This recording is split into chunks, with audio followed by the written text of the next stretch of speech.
Déjà 6 épisodes diffusés depuis la création du podcast L'étincelle invisible. Comme je le postais récemment sur mon compte Instagram, je ne savais pas exactement à quoi m'attendre en démarrant ce nouveau projet. Quelques mois après le lancement, je suis ravie de constater que l'accueil a été plus que positif de la part des invités et des auditeurs-auditrices. J'ai senti comme un besoin réel pour mes invités de partager leur quotidien, leurs difficultés, mais également leurs petites victoires. Tout ceci dans le but de sensibiliser sur le sujet de l'autisme et surtout pour permettre à de jeunes parents ou des parents dans l'errance de trouver une forme d'espoir à la pose du diagnostic. Me concernant, je me réjouis des discussions enrichissantes que j'ai pu avoir jusque-là et de la diversité des sujets qui ont été abordés. Vendredi dernier, le 2 avril 2021, a eu lieu la Journée internationale de l'autisme. Beaucoup d'initiatives ont été organisées de part et d'autre du monde. C'est très positif parce qu'on sent l'énergie derrière et je trouve ça très prometteur. Au-delà de cette journée de sensibilisation, vous serez d'accord avec moi pour dire que le combat continue. Pour ce 7e épisode de l'Étincelle invisible, je suis ravie de vous présenter Dylan, un jeune psychologue-chercheur de 26 ans qui fait partie de cette nouvelle génération de professionnels qui n'hésitent pas à multiplier les expériences de terrain pour permettre une meilleure prise en charge. Dylan a fait le choix de s'orienter dans la prise en charge de personnes autistes pendant son cursus universitaire. Comme il le dit si bien, il a très vite compris qu'il allait travailler auprès de ce public, car avec eux, il arrive à être entier. Vous allez découvrir un jeune homme motivé, dont j'ai beaucoup apprécié la personnalité et la vision de ce qu'il est nécessaire de changer pour aider et accompagner les familles dans la bonne direction. Vous vous en rendrez vite compte, il n'a pas sa langue dans sa poche, et c'est exactement ce dont nous avons besoin pour faire bouger les choses. Je vous souhaite une bonne écoute. Bonjour Dylan. Bonjour. Bonjour, je vous remercie infiniment d'avoir accepté d'échanger avec moi cet après-midi pour que vous puissiez m'expliquer un peu votre rôle. Pour commencer, si vous le voulez bien, je vais vous laisser déjà vous présenter. Oui, bien sûr. Alors, Dylan, psychologue-chercheur dans le domaine de l'autisme. J'estime être encore tout jeune dans la profession. J'ai 26 ans, j'ai commencé à exercer à 23, même si j'ai fait mes premières expériences auprès d'enfants TSA durant le cursus universitaire, des accompagnements psycho-éducatifs à domicile. Pendant ces premières expériences-là, j'ai très très vite compris que j'allais travailler auprès de ce public parce que j'arrive vraiment à être entier avec eux et au-delà de ça, c'est la clé d'un bon accompagnement, je trouve. Donc, dès que mon cursus universitaire s'est achevé, que j'ai été diplômé, j'ai pu travailler directement dans une association en Seine-Saint-Denis, Autisme New Tech, et ça a duré jusqu'au confinement, où là, par contre, ça nous a mis d'énormes bâtons dans les roues, comme l'association était en train de voir le jour, donc on était vraiment sur un fil au niveau administratif et financier. Mais c'est dommage, on a eu un gros regret parce que ça démarrait très bien. On organisait en fait des ateliers individuels psychoéducatifs avec une enseignante spécialisée où on sensibilisait les enfants, adolescents, adultes, vraiment tout venant, ainsi que leurs proches, leurs familles, en fait, aux nouvelles technologies que nous, à la fois, développons et qui sont aussi actuellement sur le marché, pour les inclure au mieux dans leur quotidien et les permettre de gagner en autonomie, dans les apprentissages, etc. Et ces accompagnements ont été très, très productifs, fonctionnaient très bien, et puis le confinement nous a contraints à arrêter toute activité professionnelle. Donc, depuis le premier confinement du mois de mars, je suis allé travailler auprès de structures, maisons d'accueil spécialisées, IME, IMP, pour pouvoir aussi gagner en expérience de mon côté, avoir une autre approche, découvrir aussi le travail en institution. Et voilà, ça m'a permis de découvrir plusieurs facettes du métier. Donc, On espère que pour 2021, l'activité au sein de l'association pourra reprendre. En tout cas, c'est notre souhait à tous. Et, euh, et voilà, dans mes grandes lignes, mon parcours, c'est celui-ci. Le côté chercheur m'aide beaucoup parce que j'aime voyager, j'aime échanger, j'aime découvrir. Et donc, j'avais pour projet au niveau national, déjà au niveau de la France, de visiter différentes structures dans différentes régions pour un peu comparer les approches et voir comment les autres professionnels travaillent. Et encore une fois, manque de peau, le confinement, la fermeture des frontières, l'impossibilité de voyager. Donc c'est un projet que je repousse à 2021, mais que j'ai toujours en tête. Parce que la casquette de chercheur en fait me permet aussi d'écrire et de publier des articles, et c'est un projet qui me tient vraiment à cœur et que j'aimerais beaucoup défendre, parce que voilà, il y a encore des choses qui me chagrinent dans les accompagnements actuels, et avoir la possibilité aussi d'élever la voix.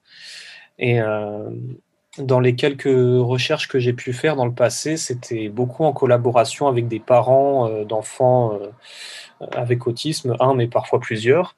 Et le but de mon travail, c'était principalement de recueillir le point de vue, le témoignage, le parcours qui a été fait entre la découverte du handicap, les prises en charge et tout ce qui s'ensuit.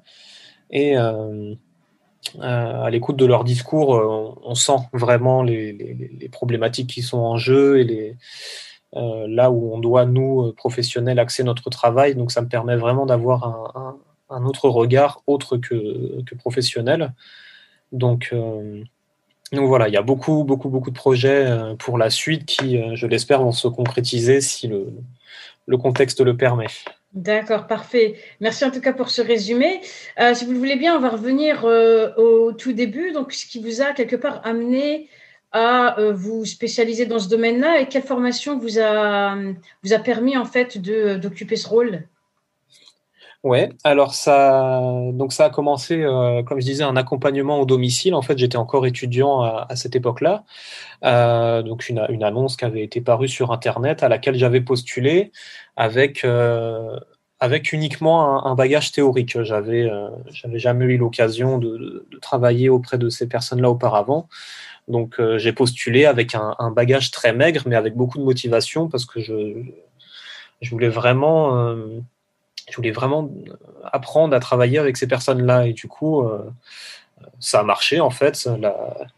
La psychologue qui m'a reçu m'a demandé quelles étaient mes connaissances théorico-pratiques. Donc j'ai dit que c'était très très très maigre, mais finalement elle m'a dit, elle m'a embauché, elle m'a dit ok, on va faire du bon boulot ensemble, je vais vous apprendre. Donc elle m'a formé aux méthodes comportementalistes, notamment ABA, PEX et Teach. D'accord. Et, et du coup, voilà, on a été sur le terrain ensemble. Elle m'a donné les clés. Et ensuite, ça m'a donné la possibilité, voilà, de gagner un peu plus en autonomie.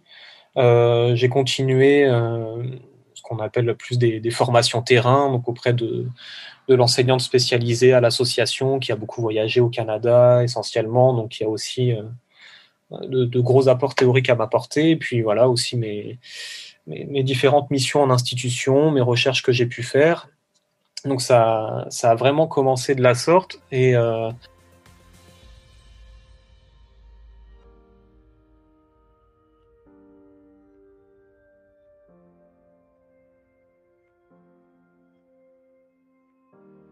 Vous aviez et une encore formation universitaire, il me semble. C'était déjà dans ce domaine-là? Vous aviez, je suppose, un cursus universitaire dans le médical, ou une spécialisation en psychologie à ce moment-là? du tout. Mon cursus universitaire, en fait, c'était autour de la psychologie clinique et interculturelle. D'accord. C'est dans ce domaine-là que je me suis orienté, mais il n'y avait aucun, en fait, aucun cours qui était proposé sur l'autisme. Donc, en fait, le bagage que j'avais au moment de mes premières missions, c'était essentiellement de la lecture perso, en fait, que je faisais à côté. Et en fait, j'ai démarré de là. mais c'est vraiment sur le terrain que je me suis découvert parce que je, je n'aime pas cette idée, et encore plus chez le psychologue, de dissocier la personne du professionnel. Et je trouve que c'est encore trop présent dans les pratiques chez certains collègues. Et c'est pas ma façon de travailler, c'est pas comme ça que je vois les choses. J'ai pas envie de changer de casquette en permanence. Enfin, c'est une seule et même personne qui va travailler. J'inclus mon côté personnel et ma subjectivité dans la pratique. Et je me suis rendu compte que ça fonctionnait vraiment dans la prise en charge, parce qu'à partir du moment où on était vrai, où on était sincère avec ce qu'on ressentait et ce qu'on voulait mettre en place, et ben, le lien en fait se construisait beaucoup plus facilement. Est-ce Et que vous du coup, diriez aujourd'hui que quelque part l'apprentissage de l'autisme se fait principalement par la pratique plutôt que par la théorie, ou est-ce que vous pensez que les deux sont complémentaires? je pense que les deux sont complémentaires, mais que il faut pas hésiter à pratiquer vraiment très tôt en fait, parce que la théorie c'est très bien, mais on sait toujours que dans la pratique ça se passe jamais comme en théorie. Il y a toujours des éléments auxquels on pense pas qui viennent interférer, déjà ne serait-ce que parce que chaque personne est différente et qu'il faut réajuster son positionnement en permanence. Donc en fait, la théorie ne peut pas s'appliquer à tout le monde. On s'en sert, on l'a en arrière-pensée, mais c'est surtout la personne et le professionnel qu'on est qui doit aussi se prendre en main. Je vous pose la question parce que un retour que j'ai très souvent de parents d'enfants autistes, c'est que des professionnels, pas forcément formés, que ce soit des psychologues ou des éducateurs spécialisés, mais un médecin généraliste va pas forcément avoir les mots, ou ne va pas avoir la capacité de comprendre ou de diagnostiquer un enfant qui est dans le spectre.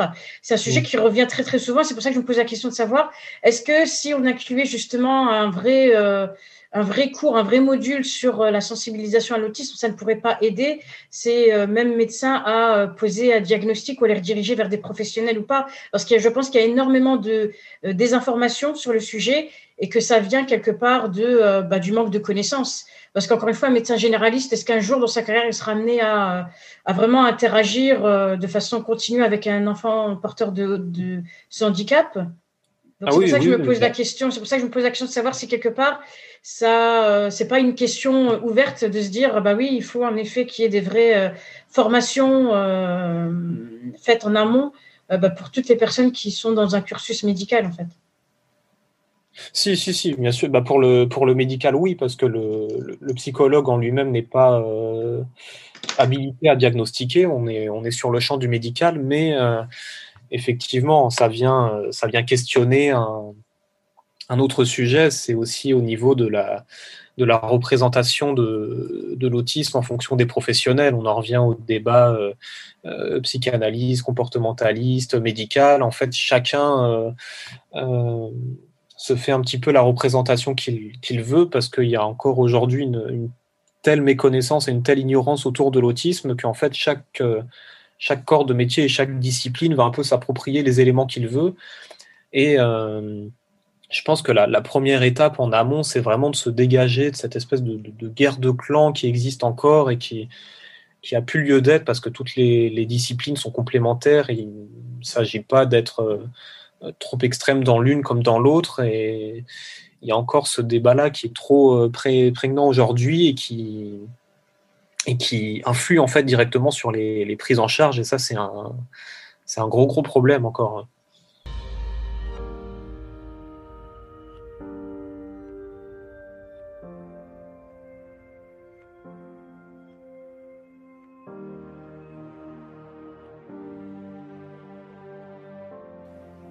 Ouais, je suis tout à fait d'accord. Et au-delà de ça, je pense que c'est aussi un impact assez négatif sur les parents qui très vite, notamment quand ils s'adressent à un hôpital de jour qui est orienté psych, ont vite fait de se dire bon, je vais plutôt mettre une prise en charge en libéral parce que là, dans ce cas-là, on va m'appliquer dans la prise en charge, je vais faire partie intégrante de la prise en charge, ce qui n'est pas toujours le cas dans tout ce qui est des fois les hôpitaux de jour, etc. En fait, ça, c'est un autre retour que j'ai assez souvent.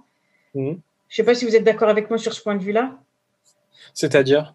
C'est-à-dire que, on va dire la tendance, je ne dis pas que tous les hôpitaux de jour ou tous les instituts qui sont un peu gérés par la sécurité sociale ont une orientation psych, mais ma constatation, c'est de se dire quand un parent côtoie ce type de structure qui est orientée psych, ils se sentent très vite exclus de la prise en charge de leur enfant, c'est-à-dire qu'ils n'ont pas leur mot à dire, ils ne savent pas ce que les professionnels font avec leur enfant.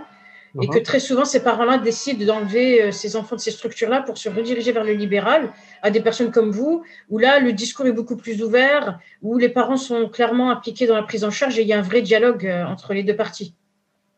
Oui, c'est ça. Mais j'ai remarqué aussi que les très grosses structures qui sont implantées depuis un certain temps, les grands hôpitaux, comme vous disiez, etc., sont encore, j'ai l'impression, entre guillemets, vieille école, c'est-à-dire avec une vision très psychiatrique et psychanalytique. Et dans l'autisme, si on ne met que ces deux disciplines ensemble, ça fait clairement pas bon mélange, en fait. Et dans les grosses structures, on est encore, oui, dans ce discours-là, je l'ai vu de mes yeux. Et qui dit point de vue psychiatrique et psychanalytique dit exclusion et culpabilité du parent. En fait, ça va presque de pair dans leur discours. Et donc, c'est dans leur raisonnement à eux, c'est finalement presque logique d'exclure le ou les parents de la prise en charge, étant donné que dans leur esprit, ils ont dans un certain pourcentage qu'ils calculent je ne sais comment, une part de responsabilité de la part du parent là-dedans, en fait. D'accord. Il y a un discours, effectivement, qui est très stigmatisant parce que les questions sont très orientées, donc très, très tendancieuses, finalement. Exactement. Vous avez été témoin, vous disiez, de ce genre de situation. Comment vous avez réagi à ce moment-là ? On recadre directement. C'est des petits événements, mais qui en disent long. Le dernier exemple en date, par exemple, quand je travaillais en IME en Seine-Saint-Denis, on proposait des parcours partagés aux enfants. Donc, ils partageaient leur temps de semaine entre l'IME et l'école. Et donc, il y avait des réunions régulièrement à l'école pour faire le point sur l'évolution de l'enfant. Et il y avait des psychologues rattachés aux grands hôpitaux, avec le courant de pensée qui va avec, qui était également convié. Et on sentait clairement la différence de discours entre eux et nous, même si on fait le même métier. C'est ça qui est assez incroyable, comme quoi l'environnement nous influence beaucoup. Et ils posaient des questions, mais avec, vous savez, ce vocabulaire très savant pour donner l'impression qu'on en sait beaucoup, mais finalement meubler du vide parce que les questions ne veulent rien dire. Et c'était des questions, oui, mais est-ce que vous n'avez pas... C'est des questions qui sont surtout adressées aux parents, c'est ça le pire. Ouais. Est-ce que vous n'avez pas l'impression que votre enfant est morcelé par cette prise en charge? Voilà, ce genre de choses. Enfin, en plus, ça ne veut rien dire et ça crée de la confusion. Les gens ne comprennent pas, mais voilà, il y a ce sentiment de j'ai étalé ma science, j'ai étalé mon savoir. Et le problème de ces professionnels-là, c'est qu'ils ne savent pas grand-chose, en fait, et qu'ils meublent avec du vocabulaire savant pour montrer qu'ils ont de l'importance et qu'ils sont à même à prendre des décisions, alors que c'est des personnes dangereuses. Il faut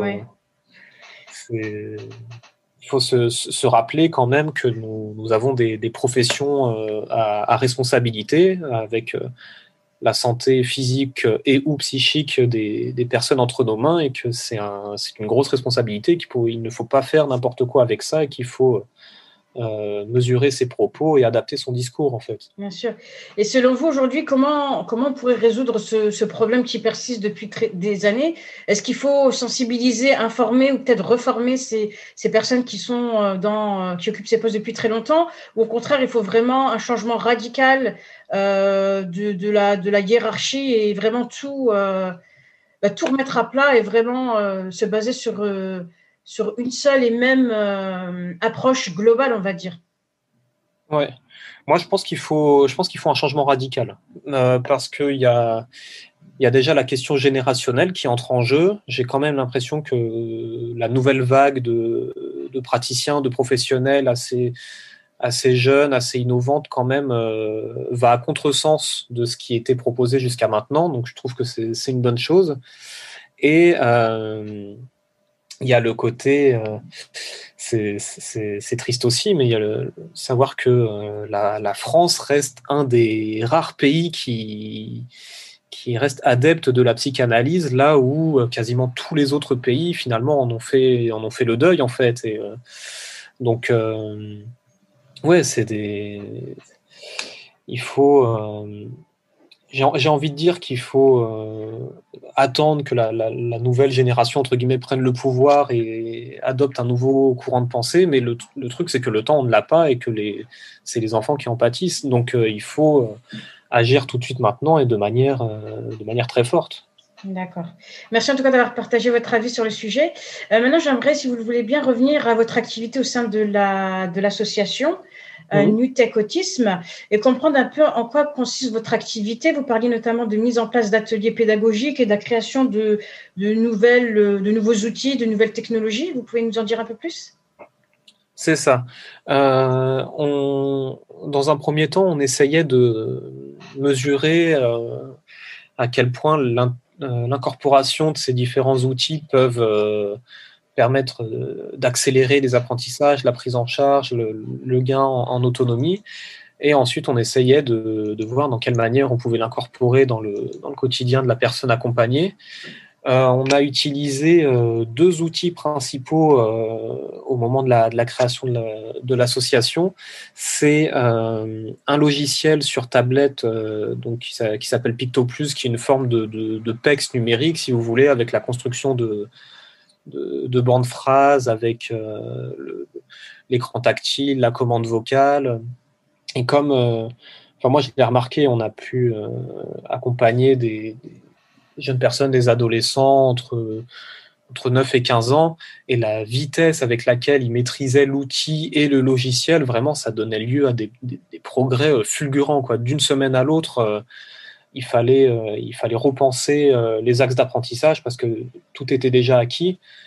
Et on utilisait également je pense que vous le connaissez, le robot Nao, qui est un robot animé avec commande vocale, qui réagit à la voix, qui établit un contact visuel, qui répond à nos questions, avec lequel il y a vraiment la possibilité de faire un échange.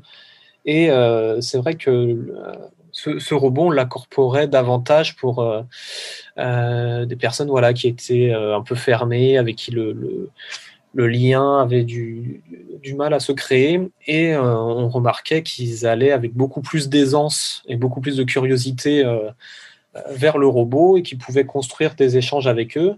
Et on avait aussi la possibilité sur cette même tablette d'enregistrer des jeux et des applications où le robot posait la question et il suffisait de répondre en appuyant sur la bonne réponse sur tablette. Et ensuite, il y avait les félicitations, les renforçateurs, tout ce qui s'ensuit.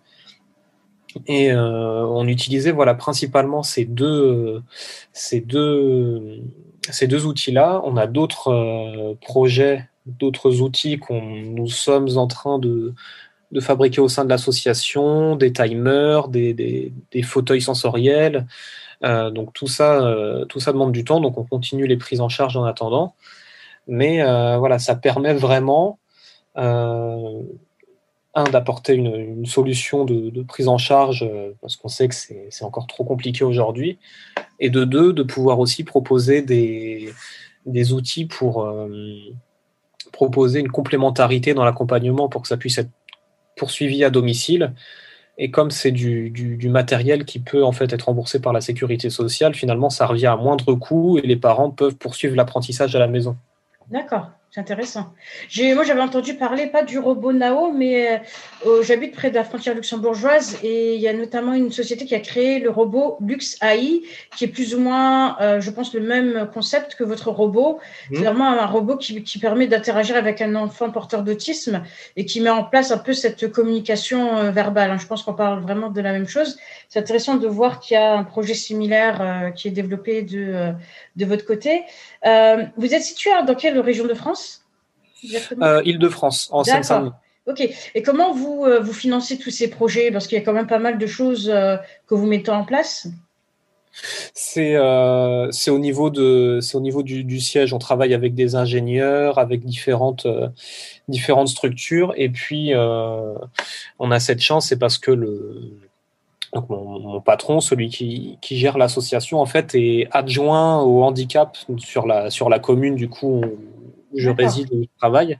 Donc, en fait, ça permet aussi de pouvoir créer des liens avec les associations départementales, la page D'accord. de Seine-Saint-Denis, etc. Ah oui, c'est intéressant.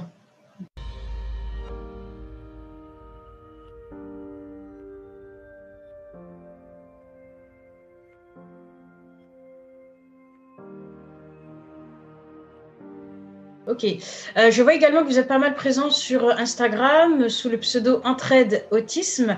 Est-ce que vous pouvez m'expliquer quel est l'objectif de cette page Instagram et également de la manière dont vous interagissez avec vos abonnés? Ouais, c'est un projet qui a vu le jour pendant le premier confinement, donc à partir du mois de mars, où nous, on a du coup cessé toute activité professionnelle et on a dû suspendre nos accompagnements. Mais voilà, on sait très bien que au quotidien, ça a pas été simple tous les jours, que il y a aussi cette frustration de voir le temps qui passe et on, on est frustré parce qu'on a envie que, je suppose, que notre enfant travaille, progresse. C'est vrai que cette période de doute et d'incertitude, finalement, c'était assez compliqué. Voilà, on sait qu'on peut rencontrer des enfants qui s'ennuient très rapidement, qui peuvent vite euh, réadapter malheureusement des comportements comme des stéréotypies qui pouvaient avoir disparu auparavant. Donc le contexte, tout ce qu'ils en cernaient aussi de manière inconsciente, parce qu'on sait que c'est des vraies éponges. Donc le but, c'était vraiment voilà, de proposer des activités ciblées pour travailler des compétences bien particulières. Et surtout, comme les sorties étaient très limitées, voire interdites, de pouvoir tout fabriquer en fait avec du matériel de maison pour que voilà, dans un premier temps, ça ne coûte rien, et puis deuxièmement, de pouvoir aussi pouvoir travailler avec son enfant ou avec son proche pour pouvoir avoir euh, des des occupations pendant la journée, parce que ça a pu être très long. Donc voilà, c'était aussi une manière de dire, vous pouvez à la fois confectionner ces activités avec vos proches et ensuite les utiliser comme support de travail.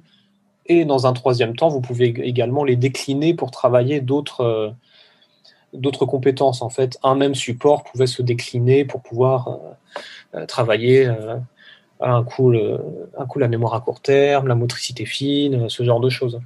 D'accord, super. Euh, Et justement, par rapport aux abonnés que vous avez, est-ce que l'idée, c'est vraiment d'interagir avec eux de façon active parce que j'ai vu que vous postiez en effet des petits ateliers, que vous montriez un peu les choses que vous aviez créées. En effet, ça a l'air d'être assez ludique et ça a l'air d'être très accessible. Ou est-ce que l'idée, c'est vraiment de pouvoir peut-être collecter des informations de vos abonnés, des problèmes auxquels ils font face? Comment vous servez de la plateforme Instagram justement pour vous aider dans votre travail? Les deux, en fait, c'est assez complémentaire. Il y a eu beaucoup d'échanges pendant la période du confinement et même encore maintenant pour avoir, alors ça pouvait être juste pour avoir des précisions sur telle façon d'exercer telle activité, pouvoir aussi échanger sur le contexte qui était pas évident. Et puis, voilà, de leur proposer, enfin de leur dire aussi qu'il fallait pas hésiter à revenir si jamais ils voulaient une idée d'activité pour travailler une compétence spécifique. C'est vrai, pour être honnête, que ça fait un petit moment que je n'ai plus rien posté parce que l'activité professionnelle a repris et que du coup, c'est vrai que je me rends compte maintenant que ça demandait pas mal de temps. Mais du coup, je reste en contact avec les parents et j'envisage de reposter des ateliers très prochainement parce que là, on se rend compte que les sorties restent quand même toujours limitées, donc ça peut être contraignant. D'accord. Quel est votre ressenti aujourd'hui sur la manière dont l'autisme est perçu en France et voir justement par rapport à la manière dont ça peut être perçu à l'étranger éventuellement? Bah justement, c'est le gros point d'interrogation. J'aimerais beaucoup connaître le point de vue des professionnels à l'étranger. J'ai des échos, mais j'ai pas eu l'occasion personnellement d'aller m'entretenir avec d'autres professionnels. C'était l'idée pré-confinement. Mais voilà, je sens qu'il y a un décalage. Oui, je me permets de partager un peu ma propre expérience, puisque j'ai eu l'occasion de faire des interviews de personnes basées notamment au Canada, aux États-Unis et en Italie. Et c'est vrai que moi, mon ressenti, c'est que la différence majeure, c'est vraiment la manière dont les gens sont sensibilisés sur le sujet. C'est pas tant soit peu la prise en charge où il y a forcément plus de moyens, mais le simple fait que dans la société de tous les jours, les gens ne sont pas traités de la même manière. C'est aide ces personnes à être incluses de façon plus efficace, en fait. Tout à fait d'accord. Le gros souci en France, c'est qu'il y a encore beaucoup de personnes qui n'adhèrent pas à ces projets. Et quand on n'adhère pas à quelque chose, soit on le fait mal, soit on le fait pas du tout. Là-bas, ça paraît tellement fluide et naturel parce qu'ils ont cette conviction et ils ont cette foi en ce qu'ils mettent en place. Ici, on sait très bien que ce genre de proposition ferait un flop et tomberait aux oubliettes. Vous savez pourquoi? Vous savez m'expliquer pourquoi? Pour moi, c'est qu'on est encore trop dans le primat du médical et du psychiatrique. D'accord, à nouveau ce sujet-là, d'accord. Oui, pour moi, on est vraiment. Et encore une fois, c'est pas indissociable, mais c'est juste qu'il y a eu tellement de convictions qui se sont ancrées pendant des années que je pense que ça ferait énormément de mal à tous ces professionnels de se remettre en question et de réinterroger ce dont ils croient depuis tant d'années, en fait. Je pense que c'est trop douloureux pour eux, ils préfèrent rester dans cette forme de déni, mais dont tout le monde souffre, en fait. Je ne sais pas si vous avez également entendu parler de ces familles, on en a pas mal, notamment sur la région Grand Est, qui malheureusement se tournent vers des pays comme la Belgique, où ils sont obligés littéralement de laisser leurs enfants soit en structure la semaine, soit à l'école la semaine, et récupérer le week-end parce qu'ils n'ont pas pu trouver de prise en charge adaptée en France. Si, j'en ai entendu parler. Dans la région parisienne, il y a vraiment deux écoles, hein. Il y a ceux pour qui la Belgique fait l'unanimité concernant la prise en charge et ceux qui ne veulent même pas en entendre parler parce qu'ils estiment qu'ils sont encore plus maltraitants qu'en France. Donc il y a vraiment un double discours, moi, de ce que j'en perçois par rapport à ça. Mais effectivement, l'absence encore trop grande de structures contraint les personnes à faire 1 milliard de détours pour trouver une prise en charge. Comment vous percevez l'avenir justement face à ce handicap, face à l'autisme, dans les 5 et 10 prochaines années? Est-ce que vous pensez vraiment qu'on peut arriver à un stade où on va se dire on a fait vraiment beaucoup de progrès et on voit l'impact positif que ça a sur la société? Ou est-ce que vous pensez que ça va prendre encore un certain temps avant que les mentalités changent et qu'il y ait cette évolution dans l'approche? Non, je pense que 5 à 10 ans, moi, honnêtement, je trouve que c'est un délai raisonnable. Les mentalités, de toute manière, vont changer au fur et à mesure. On n'obtiendra pas un déclic collectif comme ça du jour au lendemain où les gens vont se mettre à comprendre brutalement que il faut adapter la prise en charge. Ça va être progressif, mais c'est vrai que là, l'évolution est très dure à percevoir parce que c'est extrêmement dense. Mais je pense que là, oui, on est vraiment dans une phase où il y a moi, je rencontre de plus en plus de professionnels qui adoptent ce discours-là. Donc forcément, ça va donner lieu à davantage de structures qui vont voir le jour avec des prises en charge adaptées. Et petit à petit, en fait, ça va prendre le dessus sur ces anciennes structures qui vieillissent très mal finalement. Oui. Ok. Quel est l'aspect le plus positif dans votre activité aujourd'hui? L'aspect le plus positif, c'est de voir les progrès que chacun est capable de faire et la vitesse avec laquelle ils le font et de surtout pouvoir les confronter avec certains discours. Je me documente vraiment sur les discours qui peuvent être encore prononcés aujourd'hui on y revient assez psychanalytiques, assez médicaux, où vraiment, quand je les entends parler, j'ai pas l'impression qu'il y a d'axe de progression, en fait. J'ai l'impression qu'ils sont dans l'incapacité de faire progresser ces enfants ou ces adultes, et qui sont juste dans un constat et dans une observation, en fait. Et le simple fait d'arriver avec une approche neuve et de voir des progrès, en fait, c'est juste génial, en fait. Moi, chaque petit progrès, vraiment, c'est une victoire qui est collective, parce que la personne se sent mieux, et en tant que professionnel, c'est vraiment hyper gratifiant de voir un progrès, aussi infime soit-il. Les demandes des proches et des familles sont entendues, respectées et mises en place. Il faut, euh, il faut une complémentarité dans l'accompagnement, il faut que tout le monde tire dans le même sens, il faut arrêter de cliver toutes ces prises en charge, toutes ces structures. Donc, ne serait-ce que réaccorder du crédit au discours des proches. Ça, ce serait déjà une avancée monumentale. D'accord. Ce que vous dites, c'est qu'aujourd'hui, il y a encore un décalage entre ce que les familles expriment comme besoin et la manière dont le système peut y répondre, c'est ça? Ouais, complètement. D'accord. Vous pouvez me donner un exemple peut-être? Oui, il y a un exemple. J'avais, dans le cadre d'une précédente recherche, rencontré une maman d'un enfant avec autisme, et donc qui m'expliquait un peu le parcours du combattant auquel elle a dû faire face. Et vient un moment où elle consulte un professionnel en libéral, et du coup lui confie ses difficultés, le fait qu'elle a besoin de clés, de conseils, de soutien. Et puis vient la question classique du, du psychologue, le fameux Ah, mais vous, qu'est-ce que vous en pensez de tout ça? Voilà. C'est bête, mais c'est pas la question. On voit bien que la personne est dans le besoin, dans l'attente d'une solution, d'une écoute. Lui renvoyer ses interrogations à la tronche, ça sert à rien, en fait. Et c'est des petits exemples comme ça.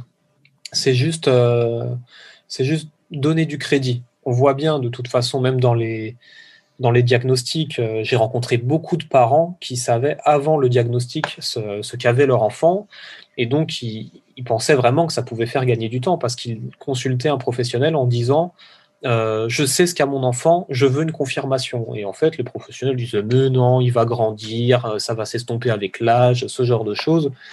Et du coup, ça, ça paraît rien comme ça, mais finalement, le simple fait d'avoir dit ça, bah, ça a fait perdre du temps sur un vrai diagnostic, sur de la prise en charge, sur des consultations et tout. Donc, vraiment, prendre le temps d'écouter, de donner du crédit à ce qui est dit. On a encore, on considère encore aujourd'hui trop les parents qui n'arrivent pas à prendre du recul sur leur enfant, alors qu'ils sont dans le vrai, en fait. Les parents, voilà, ils ont besoin d'être rassurés, d'être entendus, d'être écoutés, qu'on leur propose des choses concrètes. Et malheureusement, c'est trop rarement le cas. Et donc, il faut à tout prix accorder du crédit à ce qui est dit, et proposer des solutions, et travailler dans la complémentarité, et d'arrêter de scinder les prises en charge, et d'être dans la rétention d'informations, ce genre de choses. Il faut que ce soit fluide et que ça vive, quoi, tout Bien simplement. sûr. Je suppose que vous avez déjà été confronté à un professionnel qui n'allait peut-être pas dans votre sens. Comment ça se passe dans ces cas-là? Est-ce que, entre guillemets, c'est un jeu de, pas forcément de pouvoir, mais c'est à la personne qui sera la plus convaincante? Est-ce qu'il y a peut-être une hiérarchie entre un psychologue et un médecin et un médecin? Comment ça se passe dans ces cas-là? Est-ce que vous avez le sentiment que vous pouvez faire pencher la balance dans le sens des familles, ou vous vous sentez un peu démuni? On peut effectivement, ouais, se sentir un peu démuni. Il y a cette guerre d'ego, hein, qui existe. On va pas se le cacher quand on a des professionnels face à nous qui sont du corps médical. Alors, pas tout le monde, hein, bien entendu, il n'est pas question de généraliser, mais très souvent, voilà, on sent à l'attitude, au discours, ce côté hautain qui ressort automatiquement, en fait. Et d'emblée, ça crée une cassure avec nous, et à la fois avec les parents, alors qu'en fait, il faut se mettre au même niveau. on est au même niveau, c'est juste qu'on apporte des choses différentes. Il ne s'agit pas d'établir une hiérarchie. En fait, j'aimerais savoir ce que vous souhaitez que les auditeurs retiennent du podcast. J'espère que dans ce qu'ils écoutent de ma profession, ils s'y identifient et ils sont en accord avec la représentation que je me fais de la profession, qui continuent à avoir foi en leur intuition et en ce qu'ils souhaitent être le meilleur pour leur enfant, parce que pour avoir échangé avec énormément de parents, on s'est rendu compte qu'ils étaient dans le vrai et qu'ils avaient un regard très juste bien avant que des choses concrètes soient mises en place, en fait. Donc vraiment s'écouter, se faire confiance, créer une vraie alliance dans la prise en charge et une vraie complémentarité. D'accord, parfait. Je vous remercie infiniment d'avoir partagé votre avis sur le sujet. Encore une fois, merci d'avoir répondu présent pour l'enregistrement de ce podcast. Je vous souhaite une très bonne continuation. Merci à vous aussi. Merci beaucoup. Merci d'avoir écouté le 7e épisode de L'Étincelle invisible, le podcast qui donne la parole aux personnes concernées par le handicap invisible et plus précisément par le spectre de l'autisme. J'espère que vous avez apprécié écouter le parcours de Dylan et que vous avez pu en tirer quelque chose de bénéfique. Pour plus d'informations sur son activité, je vous invite à le suivre sur Instagram sous le pseudo Entraide Autisme en un seul mot. Si vous avez aimé cet épisode et ne savez pas comment me soutenir dans mon projet, rien de plus simple, voici quelques idées. Vous pouvez vous abonner sur votre plateforme d'écoute, également partager ce podcast au sein de votre communauté. Vous pouvez encore me suivre sur Instagram et Facebook sous le pseudo L'Étincelle invisible. Pour finir, vous pouvez mettre un commentaire et 5 étoiles sur Apple Podcast. Sachez que chaque like à mes posts, chaque partage de story me touche énormément et témoigne de votre soutien sincère. Ça me motive encore plus à continuer ce que je fais. Toutes ces petites attentions mises bout à bout m'aident énormément. J'en profite pour finir pour partager cette citation d'un auteur inconnu. Ce sont les petites attentions qui font les grandes relations. Je vous dis à bientôt pour un prochain épisode.